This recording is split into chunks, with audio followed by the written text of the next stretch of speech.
Supreme court practice and procedure act में ordinance के जरिए तमीम का मुआयना। तहरीक इंसाफ ने ऑर्डीनेंस के खिलाफ सिंध हाई कोर्ट से रुजू कर लिया। Supreme court practice and procedure act का मामला सिंध हाई कोर्ट पहुंच गया।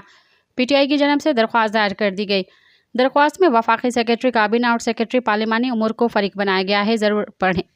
N97 दोबारा गिनती केस का फैसला सुनाने वाले 2 रुकनी बेंच को वापस भेज दिया गया। दरख्वास्त के मतन के मुताबिक चीफ जस्टिस काजी फायजीसा ने अपने फैसले में ऑर्डीनेंस के लिए 3 शराइत तय की थी।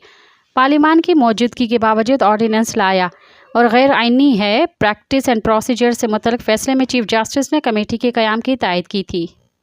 मज़ीद ख़बरनि ऐं तफ़सीलात लाइ विज़िट कयो असांजी वेबसाइट www.awamiNewsHD.com ऐं ॾिसंदा रहो अवामी न्यूज़ HD।